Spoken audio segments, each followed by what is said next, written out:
Hi guys, welcome to another episode of the Good Ballet Juju podcast, a kind of fun, feel-good ballet podcast. I'm Min, the owner of Cloud and Victory and ethical dancewear brand. You probably know this by now. And I'm here with the lovely Miss Auti, YouTube star, dance teacher, and now the creator of a new app. Am I right? A new dance app. A new dance app. And what a sweet intro. Thank you so much for having me. I'm so excited. No, it's a pleasure to have you. Thank you for reaching out. I'm so glad that we finally get to connect. So how are you doing? And where are you in the world? Where am I in the world? That's a great question. I am in sunny Southern California. Oh, nice. And although it was very gray today, our summer has been less than sunny over here. But I'm so great. I'm really excited to chat today and to share about my new app, which yes, you are correct. It's called Dance T with and Me Miss Auti, Studio. right? Yeah. Dance with Miss Auti is our YouTube channel. And then what I did was just shorten the name, even though Auti is already so short. I just shortened it to T and Me Studio for the app. So it's kind of like you and me. Oh, dancing. I kind of like that. I like that name. Thanks. That's really cool. sweet. It's short and sweet. Thank you. So I think first of all, I would actually like for you to share with people a little bit about your journey, not just in terms of dance, but how you ended up going into the online space. Why don't you tell us a little bit about that? Yeah, I would love to. So I started dancing at 3 years old. Mm-hmm. My mom put me in that little combo class. Just an absolute dork in my little tights and those little kid ballet shoes. And I went in and I never really looked back, truly. So I've been dancing for essentially my whole life. So that naturally led into me majoring in dance in college. Mm-hmm. Getting into the online space is the reason I brought college up. We had an assignment to either choreograph a dance and perform it in class or to film a video and just watch the video. So naturally I was like, oh, we're going to do a video so I don't have the nerves the day of to perform live, right? Right. I know. So classic. I was like, which one is easier? So I filmed a video and I put it up on YouTube because back then that was really the only way to watch a video or to save it online. I had to have a link. So I created the YouTube channel and I had zero intentions of becoming a YouTuber. I just needed something to do my homework on. So we watched it in class and I had a really good time filming it. I think dance on camera looks really cool. And it's really interesting. It looks different than, when you're watching someone on stage. With your eyes, the camera sees things that the eyes don't. Anyway, long story short, I started to film more things to go on the channel. And in that moment, I had uploaded a video that was to a very popular song, and that video just blew up. Again, I had zero intentions of the video being popular. It's not even a good video. It's filmed on my phone. I was doing it myself. It's shaky and it's in black and white and the edits are terrible, but it did really well and it brought an audience in. So kind of from there, my creative partner, Braden, was like, Auti, what are you doing? There's an audience here. We have to put content up. I was like, okay. So we started to consistently put content up and then Miss Auti was born. Is that video still on your YouTube channel? Because your video is now very polished. Is it still there? That's so sweet. It's definitely still there. And I always tell everybody I'm never going to delete it because it's like this time capsule and this timestamp of where we started and where we are now. And it's also kind of the reason that we are where we are. So it's kind of a cute, hilarious, terrible thing to watch. But I love it so much. I'm sure it's better than you give it credit for. It is still getting all the hits for you. That's true. It is still our most viewed video, which is so wild to me. But it's pretty fun. It's pretty fun to watch. So that's how we got started. Isn't that kind of crazy? Oh, it's a cool story. Yeah. After this, I want to go and watch it because I've only seen the polished video, in a good way, the nice ones. I haven't seen this filmed on the camera phone one. Yeah, I'm gonna go watch it. Okay, I love that. So you said you have a creative partner. Was it somebody who was your friend, or you just, or like how did that start? Oh, I could talk about Braden forever. He is one of the best humans. Braden and I met our freshman year of college. So we've known each other for 10 years, 9 years.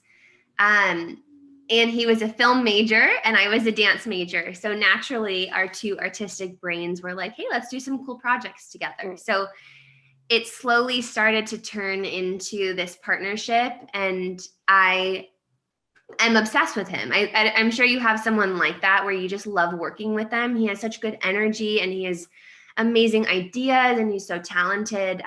So yeah, he's actually one of my best friends. So it's pretty cool that it turned into like a business partnership at the same time. Doesn't get much better than that.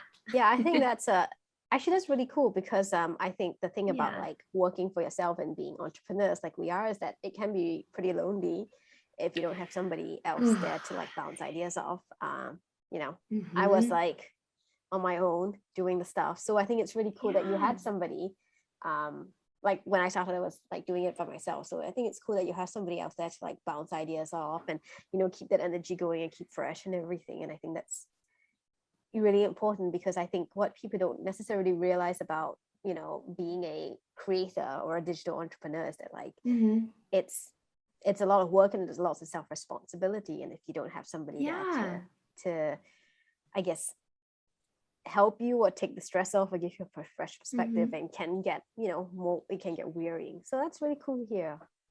Yeah, he's really special, and he's not a dancer, but he has learned, I swear he is a dancer now. He has learned so much about how to film dance. He knows the vocabulary. He knows when I'm doing something kind of weird and he'll tell me to like redo it. It's very, very sweet. And I completely agree with you, Min. It can be really lonely as an entrepreneur, and it can also be really lonely as a content creator, because even though you have this big audience, and I have a beautiful community of dancers online. I'm obsessed with my audience. They're so sweet. But when I'm filming, I'm talking to a camera. You don't see them, right? Yeah. No, I don't see them, and I don't get to like talk to them and hug them and like be in the same room as them. So it does get really lonely. So having, a creative partner or like just even a small team, it's really nice to just be able to kind of pick up the phone and be like, hey, I'm really stressed out about X, Y, and Z. Like, let's talk about it. Or to bounce ideas off of too. Yes, Braden has really helped me learn that teamwork is the best way for things to get better. I can be really stubborn, so I tend to try and do everything myself. But the moment I like let him in more to help and to give creative input and whatnot, I fully trust him now, because his ideas have been fantastic, and things get better and better when you work together on them. So that's been pretty cool. Yeah, I mean, because one of the things I find interesting, or one of the things people don't realize is that like it can be like on YouTube, you watch a video, say you teaching or sharing about, what you do in a day or what's in your bag, and it seems very personable, but it's actually just you like talking to like a camera and having to like imagine there's an audience you're talking to. Like, how do you get comfortable with that?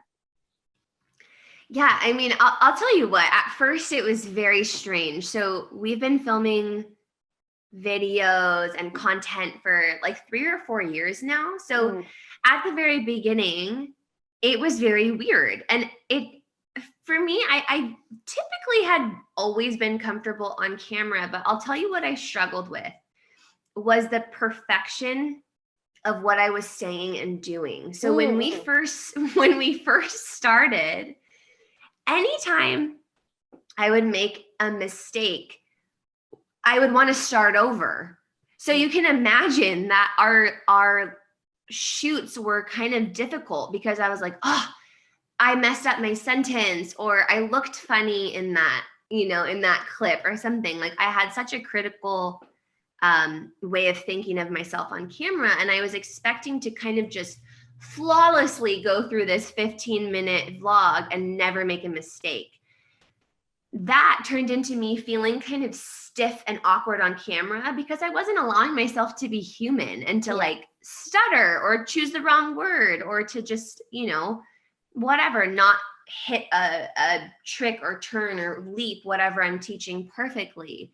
So what kind of evolved over time and what led to me feeling more comfortable on camera was giving myself the permission to make a mistake and giving myself the permission to not look perfect on camera. And I actually think what happened there is it gave other people, the dancers that are watching my content, it gave them permission to also not be perfect. I think that's a lot of dance videos and tutorials right now is like, it's like flawless. So it makes the person who's watching and trying to learn not feel so great because, maybe they are brand new at dance, or maybe they're a returning dancer, or maybe they're just trying to learn something new and their balance isn't great, or they're stumbling, they're falling, they're having trouble learning this. So what I did on my end to make it easier on myself and better for the viewer is to show the real side of learning how to dance. And that turned into me being more comfortable on camera because I wasn't so focused on having to be just absolute perfection. Yeah. Yeah, I think that's in discussion I've had with my space is mostly the Instagram space, and I but I think it's the same thing as well in the sense that when I talk to other dancers who like have a help decent or like big Instagram following, it's always the struggle of like well, I wouldn't say the struggle, but like it's always the issue of like everything is very curated on social media, whether it's YouTube or Instagram, and it's finding that balance of allowing yourself to be vulnerable on that space, because then it shows other people that they can be vulnerable too. And it's sometimes I think it can be a bit hard to strike that balance, because obviously I think we are businesses and we are creators, and you always want to put your best foot forward, but at the same time it's finding that balance between showing the best side of your business or like what you can do, but also balancing out with letting people know that there's a human behind it, and that human is not perfect, and it's okay for you to not be perfect too. So for you, how do you sort of find that balance? Well, I think I'm like, have I found that balance? No, I'm kidding. I have not figured that out too. So, I tried. You're like, this is a genuine question. Yeah. Well, okay.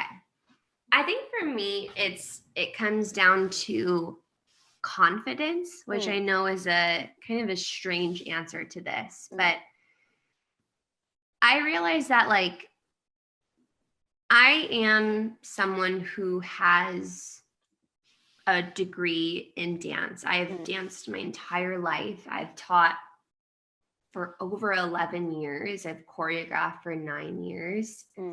So these kind of like, what's the word? I don't like using the word qualifications, because I'm not saying that you need all of these things to be a qualified person, but experience. Experience. I've done the hard work. I've gone through the really, really difficult journey of becoming a dancer, finding my place in the dance industry. I have put that effort in, and I've gone through the really, really, really low parts of it. So I know that when I am teaching something or I'm putting something out into the world, that it's good, it's valuable. So even if it's not perfect or flawless, or, I'm not doing 18 pirouettes into an aerial, I still know that I myself am of value. So what I put out there will hold value for somebody. So I've kind of, working on your confidence is a daily choice. I think. I don't think automatically you just wake up and you're like, I'm very confident. No, I have. Just yesterday, I was teaching a class and I was so nervous before, and I was getting insecure. I like wanted to cancel it. And I was like, Auti, what's going on? You've been teaching for so many years, but there's still a choice there where I had to say, no, okay, I can do this. I'm a good teacher. I can go in there and give value to these students. So it's kind of the same thing with wanting to put your best foot forward, but also giving yourself freedom to be human, is just to have confidence that what you're putting out there is going to be valuable to someone. Is it going to be valuable to every single person that watches it? No. But there will be that one person that's like, hey, I connect with how this person's teaching, or hey, I connect with your t-shirts that you're making because they're inclusive and they're cute and they're this and they're that. Of course. Do you know what I mean though? It's just putting something out there, knowing that not every single person is going to love you, but having enough confidence in yourself to know that you're putting value into the world, and somebody will feel the exact same way back. Yeah. And it's hard though. How mindful are you of trying to not, I don't know what's the word, like to not always present this, perfect front? Because, I think it's I'm just saying that in the sense of like, it's so much easier to not share, to not be vulnerable, especially when you can just edit it out. You know what I mean? Like even when you're giving advice, or when you're like, in your, your advice videos or your dance videos, it's tending to like, let's edit this out, versus showing that side of you that's a bit more real and authentic. Because, I think it is important for people to see that, but there's also the sense of like, maybe I want to protect myself a little bit and preserve, some parts of me. Yeah, that's actually a really interesting question, because I actually feel like I can give more and share more than I have already. I actually haven't, and it's not a secret, but I actually haven't spoken about this on like a podcast or an interview or anything yet. So this is an exclusive. No, I'm kidding. We get that good. No, I am someone who's gone through a lot of mental health battles, and I continue to on a daily basis. I'm a little bit more on like the anxiety side, and it goes beyond, just being nervous or whatnot. I know you. I know you understand. I had an anxiety attack 2 days ago. I get you. Oh, I'm right there with you. So I have a lot I could unpack with that with dancers, but I just haven't quite figured out how, if I want to do that, first of all, or B, how to do it, whatever, just kind of like mulling over, like, is this a part of my life that I kind of want to open up about? In real life, I'm a very open person. You could ask me anything and I'll tell. I won't volunteer the information, but if you ask me something, I'll talk to you for hours about, like the depths of my life and how I feel, and I'll listen to you. And I love that stuff. I love that deep connection. So it's never a fear of being vulnerable. It's more so just like, do I want that to be a part of everything that I'm kind of putting out there? But I will say, I do think that when you're asking like, how mindful am I to not kind of put that perfect side of me out all of the time, and like, do I edit things out?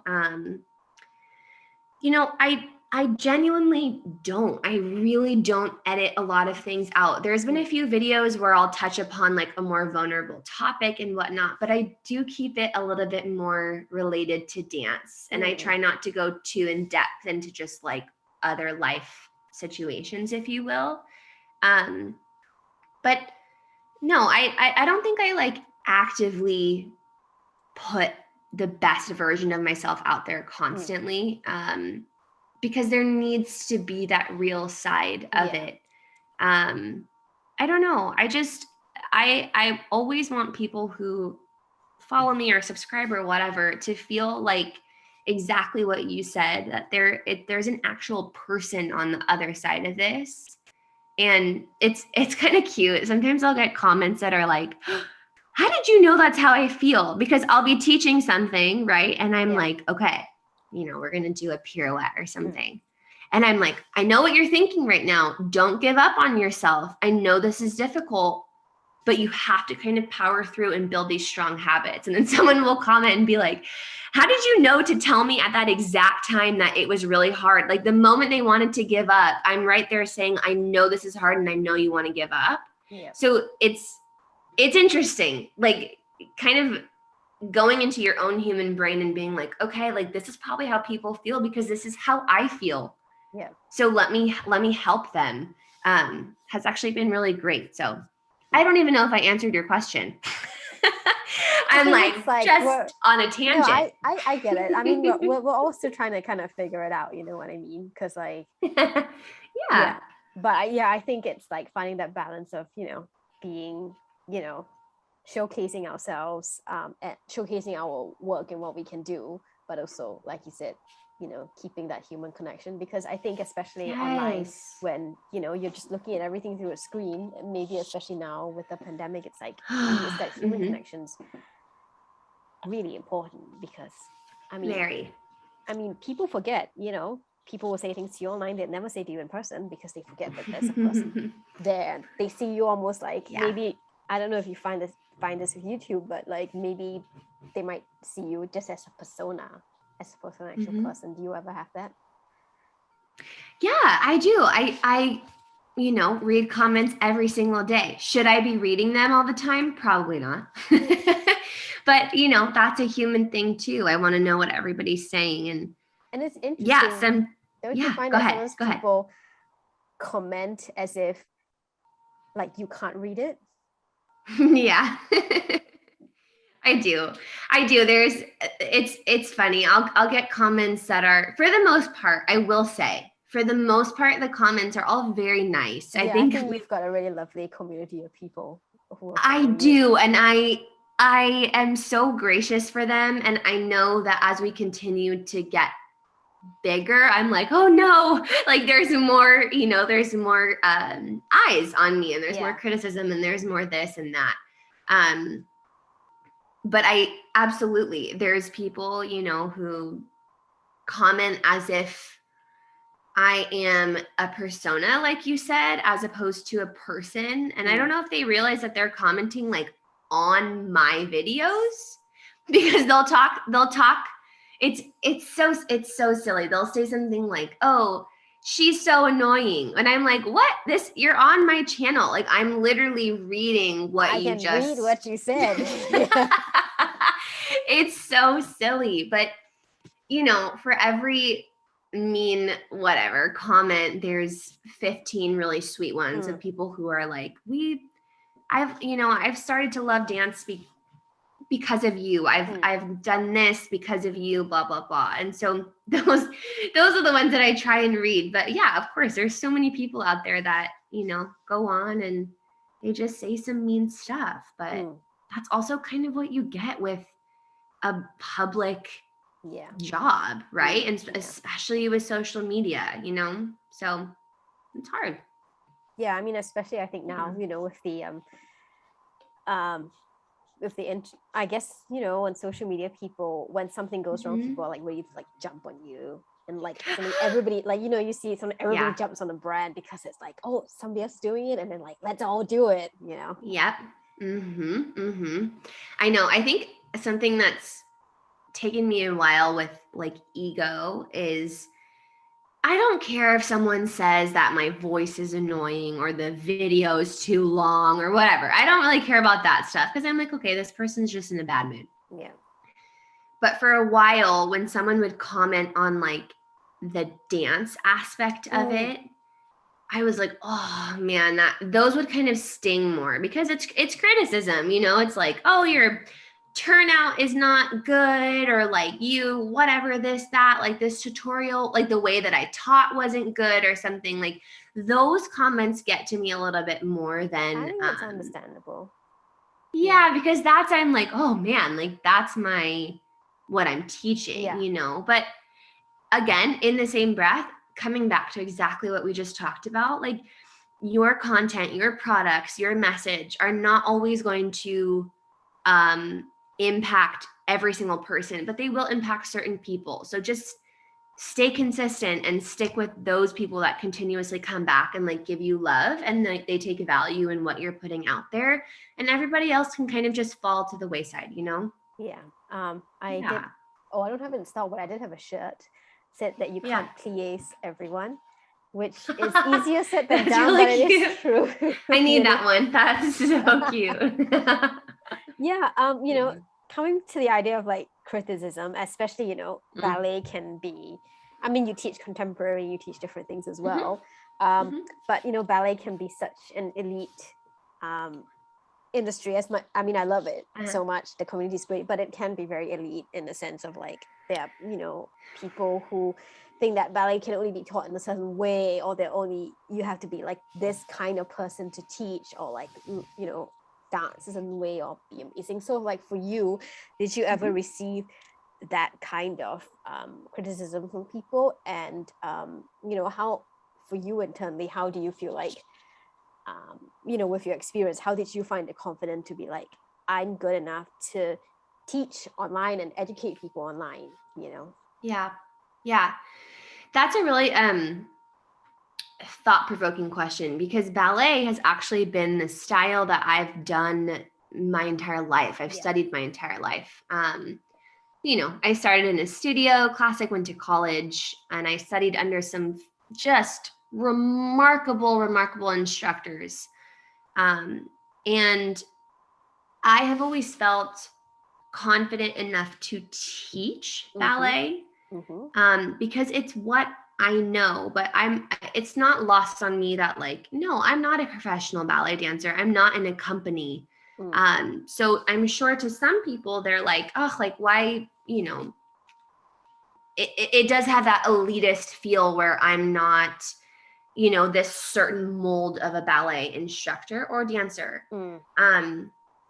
But I think where I found the confidence is knowing who my audience is and knowing that the people who do feel that ballet is elite and they do feel the need to only take class from so-and-so or this person or whatnot, those are not my people.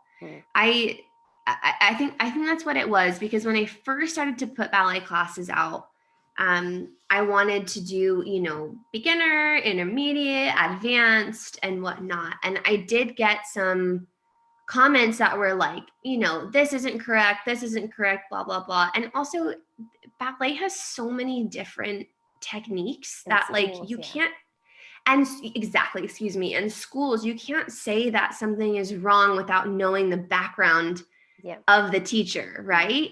So I studied Vagonova and Cicchetti in college. Like those were the two schools that I have, and actually my whole life, it was always those two schools. So I have kind of like a blended background, a blended way of teaching. You know, certain vocabulary is not the same from one school to the next, certain positions, whatnot, whatever. So anyway, as my audience started to kind of become a little bit more clear that my audience is a lot of beginners, a lot of returning dancers, a lot of self-taught dancers. I have a huge community of self-taught dancers. So what I did was stick as true to myself as possible with ballet, hold the confidence in knowing that I have studied this my entire life. I know that I can do this.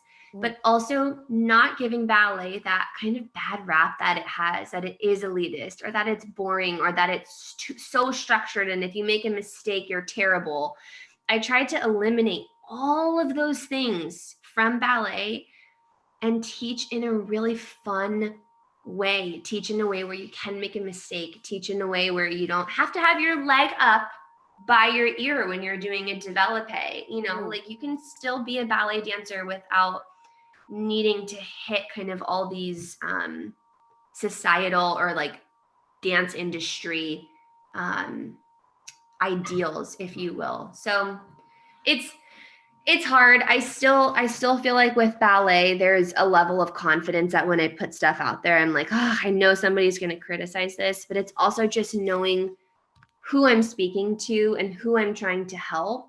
And just knowing that like people can learn from my content and I do have the experience there, and not letting those own expectations kind of stop me from putting stuff out there, you know? It's interesting. I don't want any of my dancers to feel the pressure of the dance industry. So I have to constantly remind my own self to not feel the pressures of the dance industry too. So it's kind of like practicing what you preach, right? You're taking your own advice constantly, which I have a hard time with sometimes. Oh yeah, same. It's so much easier said than done. I'll tell people and I'll be like, sometimes I'll like do like a mental health post and see maybe like, I'm saying this because I need to hear it too. Yes. Oh my gosh. I know. I give a lot of advice. And so I'm like, all right, Auti, let's maybe take some of it and, you know, be a model of what you're saying. So I think it's like, it's probably fair to say as well that like your focus then is more about like teaching people, like with your YouTube channel, which I'm sure is different from when you teach people in person. It's more of like teaching people to it's more about with the goal of making dance accessible, and if somebody's a serious dancer, to supplement it and to just give people the joy of dancing versus like the expectation that like if I follow your YouTube videos, I'm gonna be a professional dancer because yes, I love that you get that from even just like viewing the channel. That is exactly what we wanted to do, was make dance accessible and inclusive. Those have been our 2 words of just anybody can dance. It doesn't matter your background. It doesn't matter how old you are.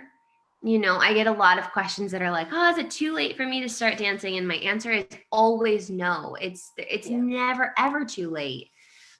So yes, that accessibility of dance classes and just bringing like the joy of movement, but also with really good dance education, of course, was our goal. Is like, you literally can learn how to dance from the channel, but my intention is not to make you into this cookie cutter professional dancer that can just kind of like launch into the industry. This is a fabulous supplemental training. And then dancers who are even at studios, you know, they come to the channel, they come to the app, and they work on things that they're starting to work on at the studio, but they want like additional help with, they want additional training with. So it's kind of cool. There's like something for everybody on there.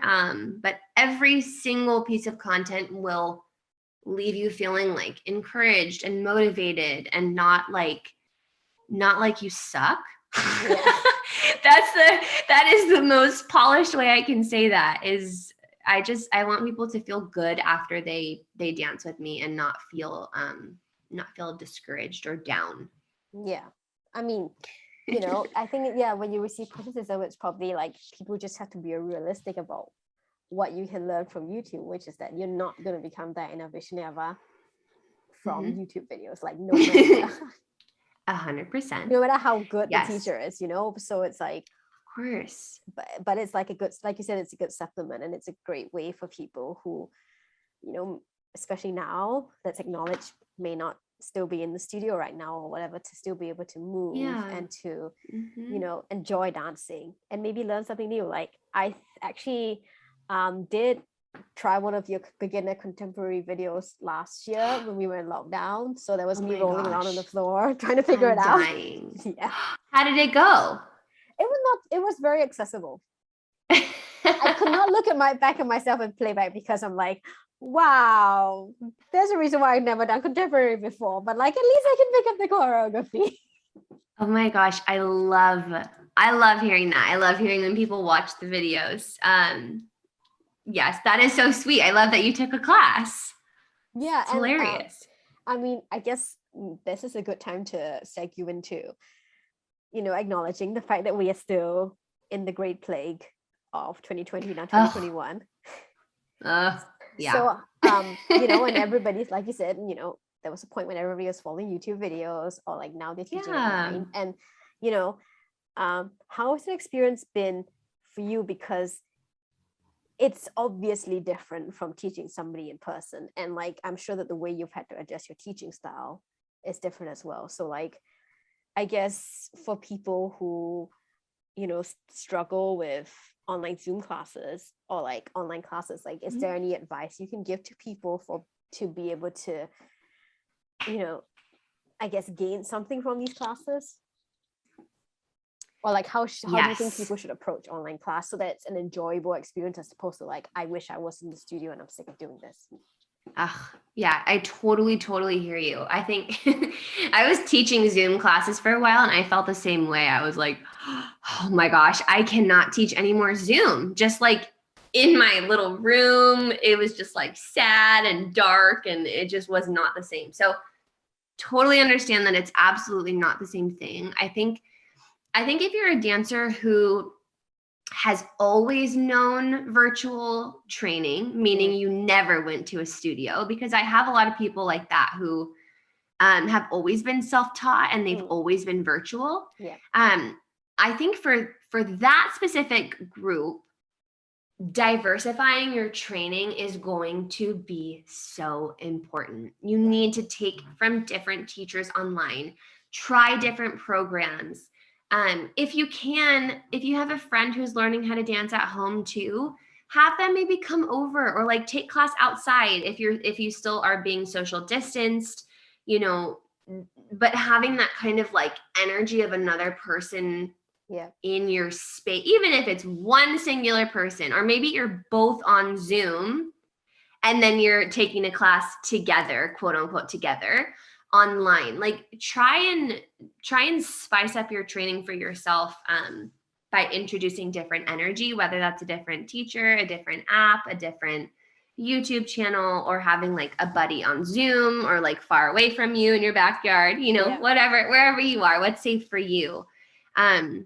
That's for that group. For the dancers who were in studio, who are now shifting to online training, I think that they had a really hard time and continue to have a really hard time because that's very, very different.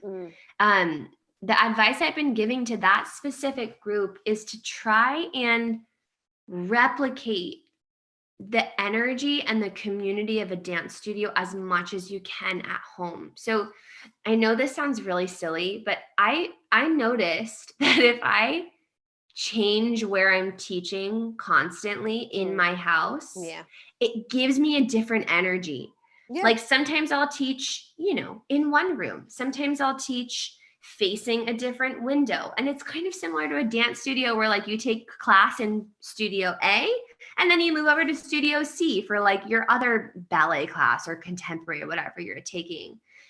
I think along those same lines is make sure where you're dancing is a happy space for you. It's kind of like meditation, where you create like a meditation space for yourself. You wouldn't just kind of plop on your couch and say, okay, I'm going to meditate. You would create this really beautiful corner, right? It's the same thing for your dance training. Make sure where you're dancing has good light. Make sure it's bright and sunny. Make sure that you have, you know, your favorite water bottle. You're putting on a new outfit from Cloud and Victory. You know, you have a really awesome playlist. You know, have like a yoga mat or some dance shoes that you love. Like just these little tiny things create something to look forward to. I think if you just like roll off a couch, you're like in your sweats you've been in the whole day, you kind of just open your laptop and you're in the same room you've been in the entire day, and then you're like, oh, now I should be motivated to take a dance class. Like absolutely not. You have to create your at-home studio to be just this really fun like positive environment for yourself. Does that make sense? Like, I don't know if it's just like doing yourself a favor. It's like the same thing as people who work from home. And I know this because I've been working from home for like 9 years. But it's like the same thing where it's like you have to switch up your environments, because if not, it's the sameness of everything, the mundane. I think it's like the struggle with I feel like with the pandemic, it's that sometimes it feels like Groundhog Day where it's the same thing over and over and over again, and For you're very sure. restricted with what you can do. So it's like, Mm-hmm. oh, it's the same Zoom class over and over again, even though it's a different class every time, but it's different from, say, if you're used to being in the studio and being with friends and moving in a different way. It's like, no, I'm in my same little space, at least moving that space around. Or like you said, trying different things, you know. Yeah, Like you kind of like have so many, to. like you have so many different videos. So sometimes people can be like, I am so sick of doing Zoom ballet. Maybe try like a contemporary style, you know, or like cross train, like do like a floor bar cross training thing or something. For sure, Pilates, yoga, whatever you need to do to kind of like kick yourself into gear and get out of that monotonous feel of training. Because I'll tell you what, Min, like that's not doing anything good for you. Like when you get into that rut of training, like you're probably not as present and hardworking as you would typically be if you were like actually engaged.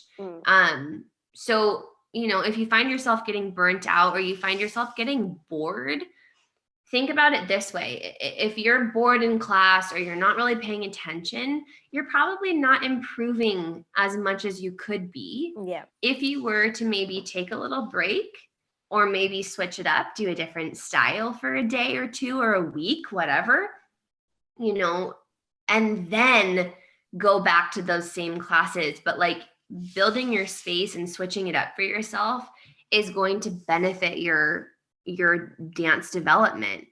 It's really tricky, but in the long run, you're doing yourself a favor by kind of spicing things up, you know? Yeah, I think that's like the hard thing to remember, especially because I feel like a lot of dancers are perfectionists where it's like, and with that, I think comes, and I know this because I speak from experience, with that comes with the insecurity of like, if I don't do it, I'm going to lose it, you know? Yep. But it's that thing of like, trying to remember, like you said, that it's you're in it for the long game. Like, why are you doing this? You know, it's not about just tomorrow or the day after. It's the long game, and like having that longevity, and like you said, working on different things. Yeah. You might find that, hey, if maybe I don't want to dance this week, I'll like try some HIIT classes or something, and then you come back to dance, like, and you're like, wait, my cardiovascular strength and my like ability to jump has improved or something, you know. 1,000%. I was just thinking the same thing. Like, you know, if you're tired of doing the same ballet bar over and over again, but you're like, oh, but my turnout's going to go out the window if I don't keep doing the same thing. It's like, well, actually, there's a whole bunch of Pilates for dancers that you can do that work those same external rotators and will actually help you improve your turnout faster because they're specifically targeted to those muscles. So I love that you just said that. And yeah, HIIT, like building your cardiovascular endurance in a different way. And then realizing you're coming back to dance training and you're actually stronger. Yeah. So that's actually a really great way to look at it. I like that a lot. And like you said, sometimes just like taking a break from it can be helpful just as a reset, and gives you the muscle time to repair or something. Yeah. Oh, from my very limited knowledge of sports science. No, you're 1,000% correct. Yes, you need that recovery time. So that's really good.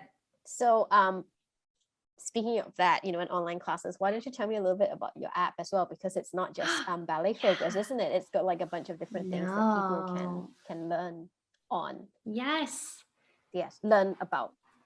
You know what I mean. You know what I mean. Yes, I got you, girl. Yeah. Okay, I'm so excited about Tea and Me. So Tea and Me is kind of like the ultimate beginner dance app, if you will.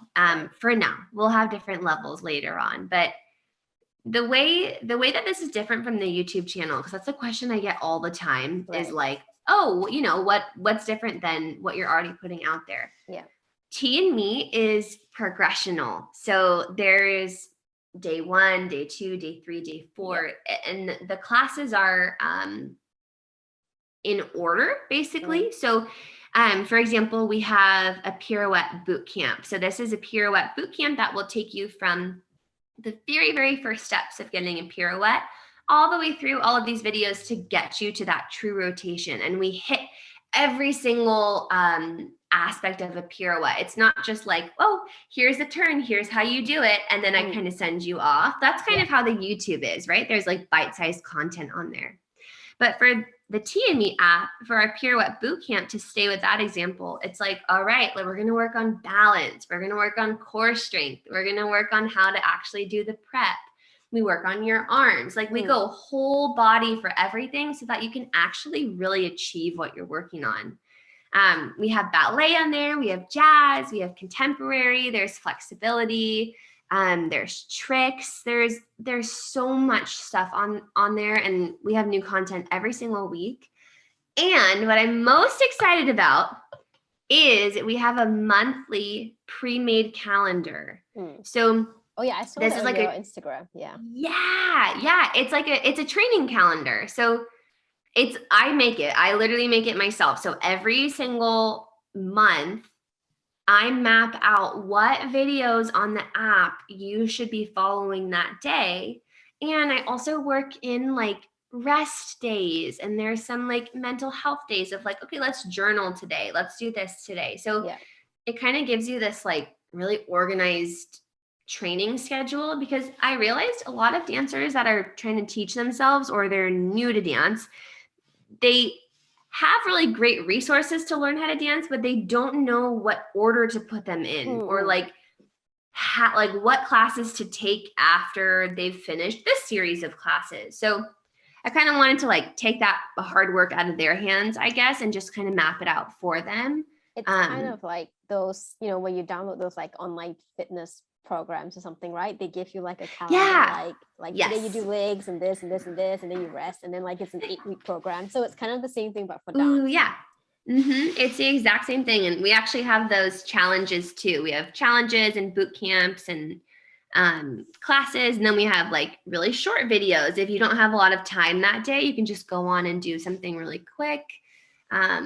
It's really fun. It's been really cool to see it growing, and it's just going to continue to the library of videos to continue to get bigger and bigger and bigger, because we upload content every week. So before you know it, there's just going to be this like massive library of dance training and challenges and boot camps on there. So it's been pretty cool. And like, where can people find the app? On like the App Store, right? Yes. So right now there's 3 different ways you can do it. You can either go to tandme.com. If you're someone who likes to watch like on your laptop, I'm kind of like that because I like a bigger screen. Right. Yeah. On your phone, it can be kind of hard. So you can go to the website and stream the videos on there, or you just go to your app store. If you have an Apple phone, you go to the App Store, and then if you have a Google, like an Android phone, you go to the Google Play Store. So right now we're available on those 3 different platforms, and then hopefully in the future more. But yeah, it's pretty straightforward of where to find it, and it just kind of depends how you want to watch it. And you know, you're talking about putting up content like constantly. So then my next question to you is, how do you do it without just running yourself to the ground? Yeah, that's a really great question. Organization, girl, has been my BFF. I have quite the organizational system of like what goes out when. I have found that I do feel like I'm running myself into the ground, and I do get really overwhelmed when I don't have a plan or have things mapped out. So I typically at any given moment have the next month of content for both YouTube and the app and Instagram mapped out. Because what I don't want to do is wake up every day and think, oh my gosh, what am I posting today? Because I've done that before and it's very stressful. So what I like to do is think ahead and plan out the challenges, plan out the boot camps, plan out the videos for at least a month, because that gives me a chance to work backwards. I think, okay, I want to put this boot camp out on this day. So when do I need to start filming it? And then secondly is giving yourself enough time. Like you know, the other month we did a 21-day split challenge. It's still up on the app. It's 21 days to get your like your side splits. Yeah. And it's 21 stretching videos. Right. So you can imagine it took us quite a while to film that, but we started. I feel tired just thinking about it. Yes. We don't realize it's not like a one take. It's filming things takes a lot less. Oh, it takes a lot of effort. And like there were days where, and you can tell because I'm in the same outfit.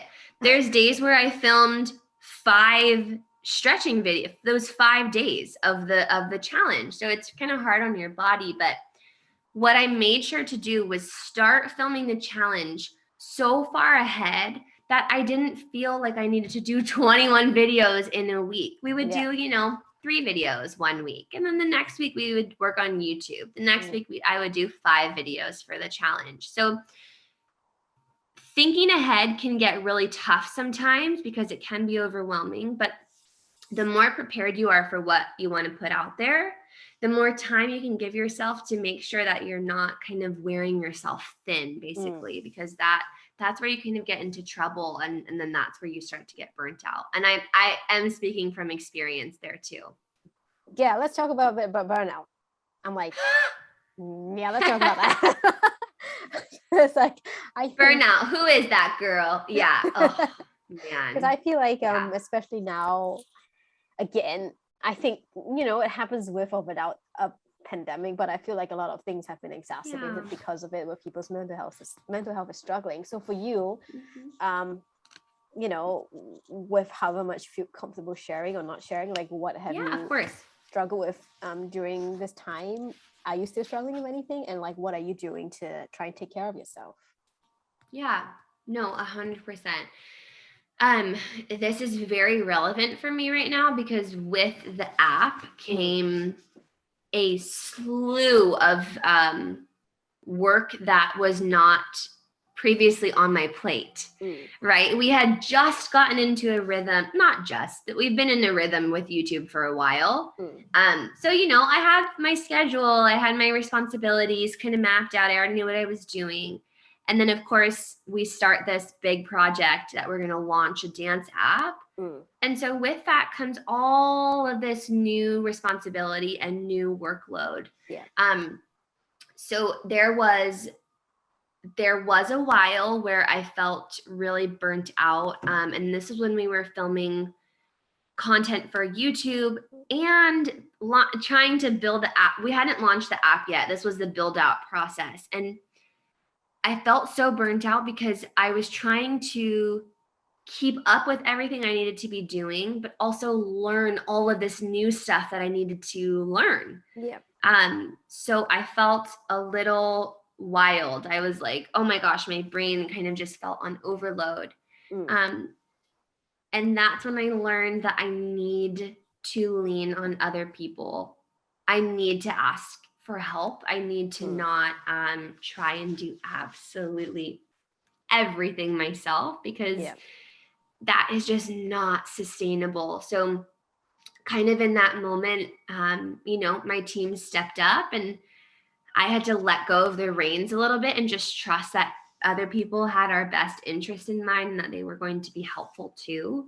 And so that got a little bit better once I learned to kind of ask people for help. And then truly just recently, I had like a mental breakdown where I was like, oh my gosh, I didn't understand that I need to set boundaries for myself with work. I was like sending emails at midnight. Like, what am I doing?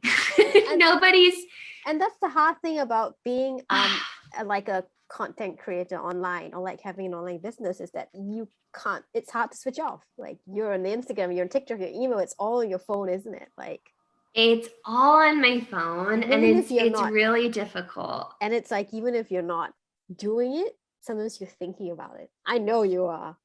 Oh, yeah. Are you kidding me? I think about it all the time. Yeah. It's funny because social media is no longer, a lot of people go on social media to shut off.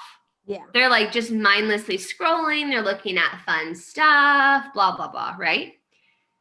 I am the opposite. I go on there and that's work for me. So I can't, I literally have to put my phone in the other room. We create the things for people to watch when they want to shut up. Yeah. That's the thing, isn't it? Exactly. So it's kind of an interesting dynamic there. But very recently I did get burnt out because I didn't have boundaries set for myself. I would again, be sending emails at midnight. I would be calling Brayden at 10 p.m. with hey, did you like this video? Whatever, right? And a lot of it is yes, we have a brand new business. So of course there's going to be some crazy times where you're working around the clock. But there's a lot of times where I can shut off and I can put my phone away and I can answer the emails the next morning. But being able to set that boundary for myself was really, really difficult. But I'll tell you what, it led to me feeling really tired and really stressed. And I was kind of sassy. I had an attitude because I was stressed out. You're grumpy and everything just is just magnified because you're so tired and stressed, right? Oh, 1,000%. Yeah, I'm already kind of a little bit of a sass queen, but it was magnified by a million times. And so I realized, I was okay, this is not sustainable. So we need to set some boundaries. So I've gotten better with, if I post everything for the day, I'm not going to go on social media the rest of the day. Right. And that's been really hard. So it's just putting my phone away, putting it in the other room. And then it's also, if someone texts me about something for work at 10 p.m., I'll respond to them the next morning. Yeah. But I didn't have those boundaries set in place at the beginning, and it just was not sustainable. Yeah. So overall, it was learning how to ask for help and to trust other people to do things. And then also to just set boundaries for yourself and understand that you cannot be accessible all of the time and plugged in all of the time, because you will truly, truly get burnt out. It's that whole thing, isn't it? Again, I think this comes back to the fact that a lot of people in the dance industry are perfectionists, and it's just hard to sort of let go and realize that when you let go a little bit, it's actually really helpful, especially in the long term. Yeah. Letting go has always been challenging for me, but it's something that I'm definitely working on a daily basis. It's a decision. It's literally a decision, in that moment, to just be you know what? It's okay. I'm going to step back. I'm going to let it go. You literally have to decide to do that. I don't think it's ever something that you'll just automatically do. It's it's a choice, and you're 100% right. Dancers are perfectionists, and I am not, beyond that. There's still days where I'm I want everything to be polished and perfect and this and that, but you just got to let go sometimes. And that's been a hard lesson, but I'm glad you understand. Yeah, it's the expectations we set for ourselves is I know if I do it, I can do it better. Or I don't like this one. And somebody's going to be no, it's fine. It's fine. It won't be there tomorrow. It will be there the next day. The work is always there, Yes. But your 100%. health, it's easier said than done, but being, I guess, finding ways to be fulfilled and happy with yourself and the people around you, and, the people you work for, or the people who you are friends with, or whatever, I think matters, especially now, always, but now more than ever, when we're missing so much of that human connection. Yeah, I know. I completely hear you. Yeah, there's definitely days where I have to bring myself back to, okay, let me shut work off for a little bit, enjoy time with my puppies, enjoy time with my fiance, enjoy time with family. Work will always be there. It will be there. Trust me, in the morning. It's not going to go away. So let's kind of drop into where we are now and then pick things back up later. Before you're an entrepreneur, before you're a dancer, before you're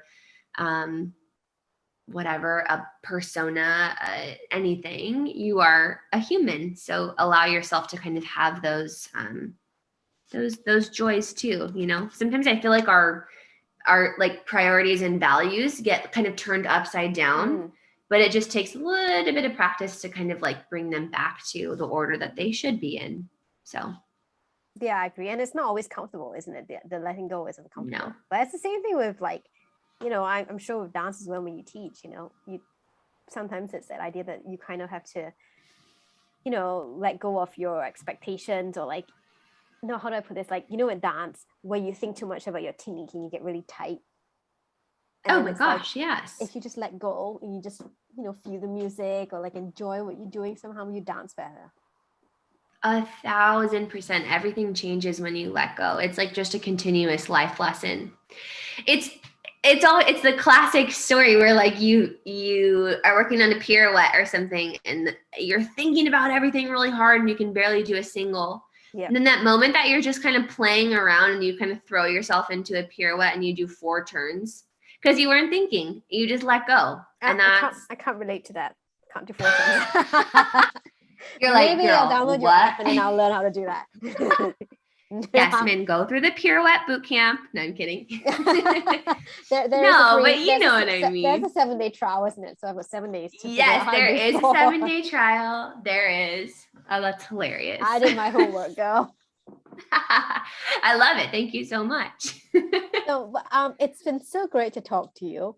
And because this is the Good Ballet Juju podcast, I do have one more question I want to ask, which is, what are you doing for yourself now to fuel all the good ballet juju? Oh, that is so sweet. I love that question. I am, what am I doing? I'm doing lots of stuff. I've been doing a lot of self work, which has been really awesome. I'm letting myself slow down when I am dancing and I am teaching.